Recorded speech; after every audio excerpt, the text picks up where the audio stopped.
ದೊಡ್ಡದೊಂದು ಬಿಲ್ಡಿಂಗ್ ಇದೆ ಗೊತ್ತಾ, ಆ ಸರ್ಕಲ್ ಇದೆಯಲ್ಲ ಅದು ಕೂಡ ನಮ್ಮದೇ ಹಳೆಯ ಕಟ್ಟಡ. ಈಗ ಹೊಸದಾಗಿ ಅದನ್ನ ನಮ್ಮಲ್ಲಿ ಸ್ಟೇಷನ್ ಹಿಂದ್ಗಡೆ ಪೊಲೀಸ್ ಕ್ವಾರ್ಟರ್ಸಸ್ ಇರ್ಲಿಕ್ಕೆ ಜನರು ಇರ್ಲಿಕ್ಕೆ ಎಲ್ಲ ಚೆಕ್ ಮಾಡಿದ್ರೆ ಒಳಗಡೆ ಬಿಡ್ತಾರೆ.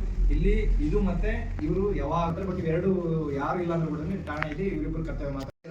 ಠಾಣೆಯಲ್ಲಿ ಏನಾದರೂ ಒಂದು ಕಂಪ್ಲೇಂಟ್ನ ನೀವು ಕೊಟ್ಟ ತಕ್ಷಣ ಏನು ಕ್ರಮ ಆಗುತ್ತೆ, ಬೇರೆ ಬೇರೆ ಕ್ರಮಗಳಿದೆ.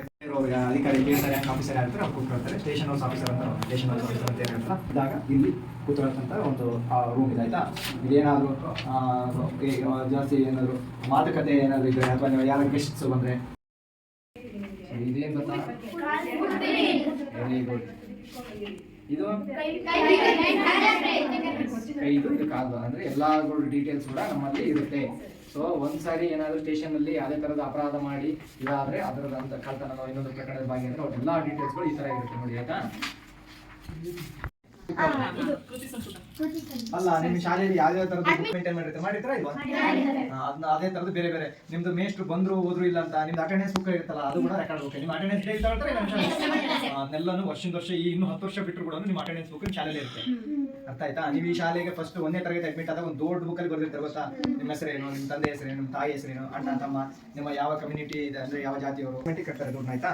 ಯಾವ್ಯಾವ ಕಟ್ಟಿದ್ದಾರೆ ನೋಡಿ, ಯಾರು ಇಲ್ಲಿ ಇದೆ ನೋಡಿ, ಯಾರೋ ಒಬ್ಬರಿಗೆ ಮೊಹಮ್ಮದ್ ರಫೀಕ್ ಅಬ್ದುಲ್ ಜಲೀಲ್ ಅವರು ಯಾವತ್ತೋ ಒಂದು ಬೀಡಿ ಸೇರ್ತಾ ಇದ್ರು ಅಂದ್ರೆ ಸಿಗರೇಟ್ ಸೇರ್ತಾ ಇದ್ರು ಅಂದ್ರೆ ಸಾರ್ವಜನಿಕ ಸ್ಥಳದಲ್ಲಿ, ಯಾವುದೇ ಸಾರ್ವಜನಿಕ ಸ್ಥಳದಲ್ಲಿ ಧೂಮಪಾನ ನಿಷೇಧ ಗೊತ್ತಲ್ಲ, ಅದನ್ನ ಮಾಡಿದ ಮೇಲೆ ಇಷ್ಟಂತ ಫೈನ್ ಇರ್ತದೆ. ಅದನ್ನೆಲ್ಲ ತಗೊಂಡು ಫೈನ್ ಕಟ್ಸ್ಕೊಂಡಿದ್ದಾರೆ. ಒಂದೊಂದಕ್ಕೆ ಹೆಲ್ಮೆಟ್ ಹಾಕಿಲ್ಲ ಅಂದ್ರೆ ಇನ್ನೊಂದು ಬುಕ್ಗಳು ಮೇಂಟೈನ್ ಮಾಡಿ ಕಾಣುತ್ತಾ.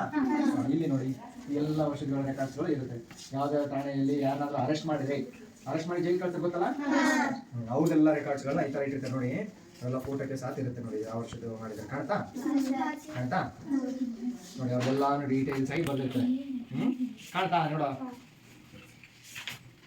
ಕಾಣ್ತಾ. ಈ ಥರದ ಎಲ್ಲ ರೆಕಾರ್ಡ್ಸ್ ಬುಕ್ನ ನಮ್ಮಲ್ಲಿ ಮೇಂಟೈನ್ ಮಾಡಿ ಹಿಂಗಿಂಗ ಹೋಗಿ ಗಲಾಟೆ ಮಾಡಿದ್ರು ಅಂತ. ಹಾಗಾಗಿ ಇದನ್ನೆಲ್ಲ ಇನ್ವೆಸ್ಟಿಗೇಷನ್ ಮಾಡಿದ್ರು, ನಮ್ಮೆಲ್ಲ ಕಟ್ಕೊಳ್ಬೇಕು ಪ್ರಿಂಟರಲ್ಲಿ ತಗೊಂಡು ನಂತರ ಈ ಥರ ಕೇಸ್ ಫೈಲ್ಗಳನ್ನ ಬಿಲ್ಡ್ ಮಾಡಿ ನೋಡಿ ಕಾಣ್ತಾ. ಯಾರು ಏನು ಅಪ್ಲೈ ಮಾಡಿದ್ದಾರೆ ಅಂತ ಹೇಳ್ಬಿಟ್ಟು ಕೊನೆಯಲ್ಲಿ ಅದ್ರ ಫೈನಲ್ ಎಲ್ಲ ಜೈಲಿಗೆ ಬಿಫೋರ್ ನಮ್ಮಲ್ಲಿ ಇಟ್ಕೊಳ್ಳಿಕ್ಕೆ ಸುರಕ್ಷಿತವಾಗಿ ಇಟ್ಕೊಳ್ಳಿಕ್ಕೆ ಅಂತ ಒಂದು ಸೆಲ್ 24 ಗಂಟೆ ಮೇಲೆ ಯಾರನ್ನೂ ಬಂದಿ ಮಾಡಿಲ್ಲ ಅಂತೆಲ್ಲ ಗೊತ್ತಿದ್ದಾರೆ. ಅವ್ರನ್ನ ನಂತರ ನ್ಯಾಯಾಲಯಕ್ಕೆ ಹಾಜರುಪಡಿಸಿ ಮುಂದಿನ ಕ್ರಮಕ್ಕೆ ನಾವು ಕೇಳ್ಕೊಳ್ಬೇಕಾಯ್ತು. ಹಾಗಾಗಿ ಕೋರ್ಟ್ ವಿಚಾರಣೆ ನಡೀತಾ ಇರುತ್ತೆ. ಅದಕ್ಕೆ ದಾಖಲೆಗಳು ನೀಟಾಗಿರುತ್ತೆ ನೋಡಿ. ಯಾವುದೋ 2025 ಶಾಲೆಯಲ್ಲಿ ಕೂಡ ಇದೇ ಥರ ನೋಡಬೇಕು ಆಯ್ತಾ.